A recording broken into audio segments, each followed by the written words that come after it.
बच्चों, good morning, Radhe Radhe. आज व्याकरण का एक नया टॉपिक स्टार्ट करेंगे हम। शब्द भंडार। शब्द भंडार कितने होते हैं, कैसे होते हैं? देखो इधर, उत्पत्ति के आधार पर शब्द 5 प्रकार के होते हैं। उत्पत्ति के आधार पर शब्द 5 प्रकार के होते हैं। तत्सम, तद्भव, देशज, विदेशज, संकर शब्द। हम आम बोलचाल की भाषा में बोल देते हैं कैसे भी शब्द, लेकिन हमें ये नहीं पता ये शब्द कहां से है, कहां से लिया गया है। अब सबसे पहले हम शब्दों के रूप में 2 देखेंगे, तत्सम और तद्भव। तत्सम शब्द किन्हें कहते हैं और तद्भव शब्द किसे कहते हैं? तद्भव और तत्सम के अंदर आप बहुत कंफ्यूज हो जाते हो, पता ही नहीं चलता। आपके एग्जाम में आते हैं कि ये तत्सम शब्द है या तद्भव शब्द है, लेकिन आप बता नहीं पाते। उनमें थोड़ा सा ध्यान रखोगे ना, कभी गलती नहीं करोगे। यहाँ पे देखो, तत्सम, यहाँ सम से लग रहा है, तद्भव ये भय है, तो तत्सम में देखो से, तत्सम। तत्सम शब्द वे संस्कृत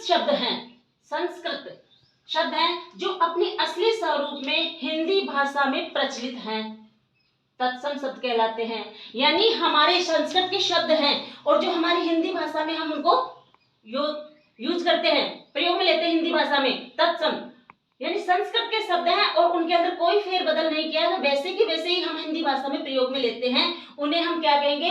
तत्सम शब्द। सम से याद रखना संस्कृत के शब्द, बस उनमें कोई बदलाव नहीं किया गया है, वैसे की वैसे ही हमें उनका प्रयोग किया गया है, इतना ध्यान रखोगे। उसके बाद में तद्भव होते हैं। उदाहरण में देखो, उदाहरण बाद में देखना। तद्भव संस्कृत के शब्द से परिवर्तित होकर बने शब्द जिनका जन्म संस्कृत से तो हुआ है, परंतु उनका स्वरूप बदल गया है। संस्कृत के शब्द थे और उन संस्कृत के शब्दों का हमने परिवर्तन कर लिया, और परिवर्तन करके हम जैसे अपनी बोलचाल की भाषा में उनका यूज करते हैं, तो उनको क्या कहेंगे? तद्भव। यानी उन शब्दों के अंदर हमने फेरबदल कर दिया, संस्कृत के शब्दों के अंदर हमने बदलाव कर दिया, तो उन्हें हम क्या कहेंगे? तद्भव शब्द कहेंगे। अब तत्सम और तद्भव के अंदर कंफ्यूज नहीं हो रहा है ना, क्योंकि ये तो संस्कृत के शब्द हैं। तत्सम तो संस्कृत के शब्द हैं, उनमें कोई परिवर्तन नहीं किया गया है, और तद्भव वो शब्द हैं जिनके अंदर हमें थोड़ा बहुत परिवर्तन किया गया है। जैसे अब देखो, आप यहाँ देखो कि सूर्य हम बोलते हैं, हम बोलचाल की भाषा में सूर्य, तो सूर्य के क्या हो गया? सूरज। पुत्र, पुत्र का पूत। क्षीर तत्सम शब्द है, और क्षीर को क्या कहेंगे? हम खीर कहेंगे। अम्लिका संस्कृत शब्द है, और अपने हिंदी भाषा में इसको बोलेंगे हम इमली, तद्भव। घृत मीन्स क्या होता है? घी। देख रहे हो? राजपुत्र बोलते हैं हम, ये संस्कृत का शब्द है, और राजपूत तद्भव शब्द है।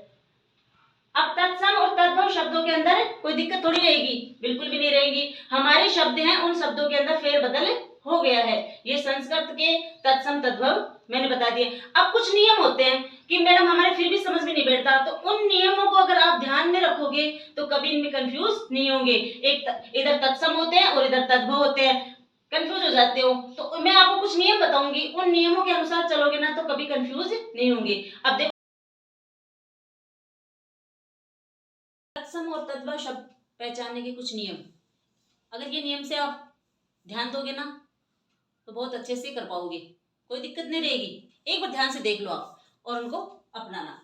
तत्सम तद्भव शब्द पहचानने के कुछ नियम। क्षय का प्रयोग हमेशा तत्सम में होता है। क्षय होता है ना, क्षय क्षत्रिय वाला, इस क्षत्रिय वाला क्षय का हमेशा ध्यान रखोगे तो ये तत्सम शब्द ही होंगे यहाँ पे, ठीक है। अब इस क्षय का क्या बन जाता है? तद्भव। ये तो तत्सम रहेगा, लेकिन इसका बन जाता है क्या? क्षय और क्षय। जब तद्भव बनाओगे तो क्षय और क्षय में परिवर्तित हो जाता है। देखो मैंने बनाया यहाँ पे, ये तत्सम शब्द है और ये तद्भव शब्द है। तत्सम में क्षय, ये क्षत्रिय वाला, देख रहे हो ना, यहाँ क्षत्रिय वाला क्षय। अब इस क्षत्रिय वाला क्षय का क्या बन गया? खेत, क्षय बन गया ना, ये तद्भव है। परीक्षा, क्षय परीक्षा। अक्षर, अक्षर। क्षीण, छीन। ये क्षय क्षत्रिय, तो इनमें परिवर्तन हो गया।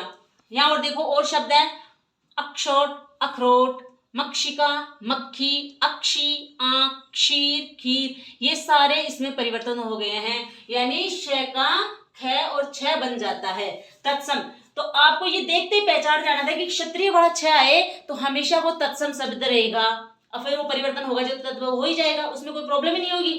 तो शब्द को देखते ही आपको पहचाना जाना है कि ये कौन सा शब्द है, ये तत्सम शब्द है। और तत्सम शब्द आप पहचान गए तो अगला शब्द कौन सा होगा, तद्भव होगा। इसके अलावा एक नियम और है, वह हमेशा तत्सम में होता है और वह तद्भव में जाता है। तो वह शब्द देखते ही आप समझ जाओगे कि ये तत्सम शब्द है, और फिर वह वाला तो जान जाओगे तद्भव होगा। वर यात्रा, वह आ गया, और वर यात्रा क्या हो जाएगा, बारात, वक, बगुला, वर्षा, बरसात, विवाह, ब्याह, वणिक, बनिया, वत्स, बच्चा। ये वह में परिवर्तित हो गया है। इतना सा आपको ध्यान रखना है। इसके अलावा भी और नियम है, देखो मैं बताती हूँ। अब देखो ये तीसरा नियम,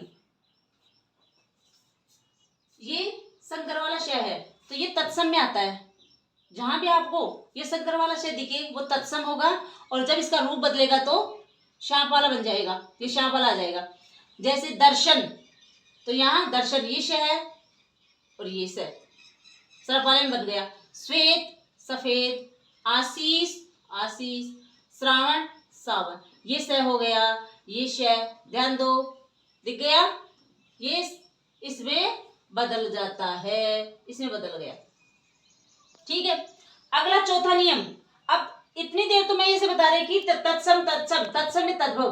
अब आपको ये थोड़ा सा ध्यान रखना है कि अब तद्भव बता रही हूँ कि तद्भव को ध्यान रखना है, यहाँ तत्सम का नहीं, तद्भव।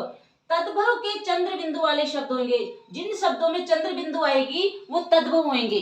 ध्यान रखना कि जिन शब्दों में चंद्र बिंदु आएगी वो तद्भव होंगे और बाकी के तत्सम।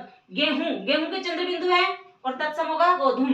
मुंह है, मुख, मूछ तद्भव है, चंद्र बिंदु आ गई शमश्रु। आंवला, आंवलक, आंसू, अश्रु, शाप, सर्प, इन सब में चंद्र बिंदु है। तो चंद्र बिंदु दिखते ही आप समझ जाओगे कि तद्भव शब्द हैं, और जिनके चंद्र बिंदु नहीं होंगे वो तत्सम रहेंगे। इन नियमों को अगर आप ध्यान में रखकर शब्दों को करोगे तो कोई दिक्कत नहीं आएगी। 4 ऑप्शन ही तो आते, 4 ऑप्शन में एक ऑप्शन ही तो छांटना पड़ता है। देखो आप आराम से और सोचो, और अपने बुक में से ढूंढो, अगर इनमें से नहीं मिलते हैं तो फिर मेरे से बात करना। अब आता है तीसरा, देशज और विदेशी शब्द। अब देशी और विदेशी शब्दों को आप एक भाषा में समझो। वे शब्द जो हमारे देश के हो, प्रचलित, हमारे आम जनता बोलचाल की भाषा में जिन शब्दों का प्रयोग करते हैं हम, क्षेत्रीय अनुसार, जिस क्षेत्र में जैसे लोग रहते हैं उसी के अनुसार बोले गए शब्दों को हम देशी शब्द कहते हैं। और विदेशी शब्द, वे शब्द जो विदेशी लोग यहाँ पर आए हों, आर्थिक रूप से, राजनीतिक रूप से, किसी भी कारण से यहाँ पर आए और अपने शब्दों का प्रयोग किया हो, उन शब्दों को हम विदेशी शब्द कहते हैं। उन शब्दों को हमने अपने बोलचाल की भाषा में ले लिया। देखो यहाँ पे देशी शब्द है अंगोछा, सब जानते हैं, बड़बड़ाना, बाप, झगड़ा, चिमटा, पटाखा। इसके अलावा भी आता है खुरपा, दांतली, हथौड़ा, खचाखच, खटाखट, हिनहिनाना, मिमिमियाना। ऐसे शब्दों को हम देशी शब्द कहेंगे, ये देशी शब्दों के अंदर आते हैं। विदेशी शब्द में आएंगे आलू, आलपिन, कमरा, पतलून, बटन, रेडियो, रेल, तोप, चाय, साइनारा। ऐसे शब्द होते हैं जो विदेशी शब्द हैं। पुर्तगाली, डच, अंग्रेजी, ये यहाँ पर आए थे और अपनी भाषा का इन्होंने यहाँ पर प्रयोग किया, और उन भाषाओं को हमारी भाषा में हमने जगह दे दी, तो उन शब्दों को हमने विदेशी शब्द हो गए। इनके अलावा देशी और विदेशी तो आपने पढ़ लिया होगा। अब आता है तीसरा, आता है संकर शब्द। अब कहेंगे संकर शब्द क्या होते हैं मैडम? संकर शब्द भी होते हैं उन शब्दों को जो देशी भी थे, विदेशी भी थे, हमारे शब्द भी, उन शब्दों को हमने दो भाषाओं के शब्दों को मिला दिया, उन मिले हुए शब्दों को हम क्या कहेंगे? संकर शब्द कहते हैं, और हमारी बोलचाल की भाषा में हम उनको प्रयोग करते हैं। जैसे हम कहेंगे रेलगाड़ी, रेलगाड़ी आप बोलते हो, हम बोलते हैं, तो रेल किसका शब्द है? रेल अंग्रेजी का शब्द है और गाड़ी हिंदी का शब्द है। यहाँ देखो टिकट घर, टिकट अंग्रेजी का शब्द है और घर हिंदी का शब्द है। कवि दरबार, कवि संस्कृत का शब्द है और दरबार फारसी शब्द है। जांचकर्ता, जांच फारसी शब्द है और कर्ता संस्कृत का शब्द है। ऐसे शब्द डाकघर, डाकघर में बोलते हैं हम। तो इन शब्दों को हम प्रयोग में लेते हैं, दो शब्दों का मिश्रण, दो भाषाओं के शब्दों का मिश्रण को ही संकर शब्द कहते हैं। ठीक है, अब मेरे हिसाब से आपको समझ में आ गए होंगे। 5 शब्द बताए मैंने, तत्सम, तद्भव, देशी, विदेशी और संकर शब्द। इनमें कोई दिक्कत नहीं होगी। Okay, bye.